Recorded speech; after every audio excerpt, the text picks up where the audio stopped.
If I walked into a random place, let's say our local movie theater, and asked 50 people what they knew about Jamestown, Virginia, there's some hope I'd hear it was an early American settlement. Someone might even correctly tell me it was the first permanent English settlement in America, and there were lots of conflicts between the settlers and the natives. However, if I dug deeper and asked what England's response was to these conflicts, I'm guessing I'd get a bunch of blank stares and people excusing themselves to get popcorn in time for the previews. The reasons for this lack of knowledge problem are varied, but I can think of two right off the bat. First, lots of people doodled or slept through history class. Second, those who were awake were mostly taught American history, in which England is consigned to the role of bad guy in the American Revolution. Yes, England gets a role, but it's never the star of the show.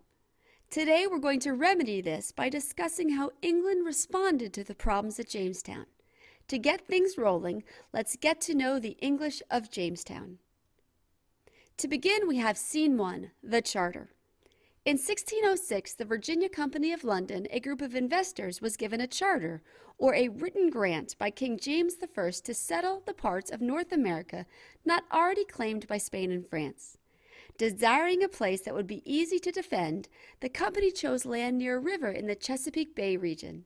In honor of their king, they named the river the James, and the settlement Jamestown. This brings us to Scene 2, the problems. Within a very short time, the English settlers met with serious problems. First, they had settled near lands occupied by the powerful Powhatan natives, a chiefdom of well over 10,000 members. Although trade was established between the English and the natives, the relationship was shaky at best. Adding to the woes of the settlers were undrinkable water, lack of food, and a very unfamiliar climate. Making matters worse, many of the settlers were from the upper crust of English society and were unaccustomed to manual labor.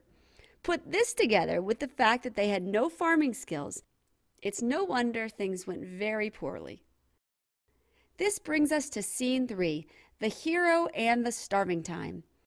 Fortunately, Captain John Smith emerged as the settlers' leader in 1608. One of his first acts of business was to let everyone know those who didn't work didn't eat. Unfortunately, Smith's role as leader was short-lived, as in 1609 he sustained an injury and returned to England. Once Smith left the scene, things went further downhill. A period of warfare between the settlers and the natives, as well as the deaths of many English from starvation and disease, ensued. This has come to be known as the Starving Time. In 1610, the few surviving settlers had reached their limit and decided to abandon Jamestown and head back to England. Ironically, as the exhausted settlers made their way up the James River, they were met by an English ship bringing not only supplies, but a second charter from King James. It seemed Mother England and the Virginia Company were not willing to give up their investment quite so easily. The exhausted settlers were ready to run from further conflict, but England was poised to keep up the fight. However, this time Mother England would play a larger role as the second charter called for stronger central leadership. Along with supplies, the new ships brought a governor who would rule the settlement through military law. This allowed for harsh punishment of any dissenters and brings us to Scene 4, the military rule. On an interesting side note, the governor was none other than Thomas West, the Lord Delaware, whom the state of Delaware is named after. Under this rule, the governor's first action was to force the bedraggled survivors to return to Jamestown for another go at settlement. In order to make Jamestown a success, England's appointed governor had a plan. Rather than simply rely on trading with the natives for food, the new settlers tried their hand at things like glassmaking and woodworking. However, it wasn't until one of the colonists, the famous John Rolfe, introduced tobacco in about 1613 that things started to really hum. With this new crop on the scene and its sale back to England, Jamestown was in need of more workers and more land to sustain the crop. To solve the labor shortage, Mother England again got involved through a system known as headright. Under this system, wealthy Englishmen would pay a poor worker's passage to Jamestown in return for a portion of land.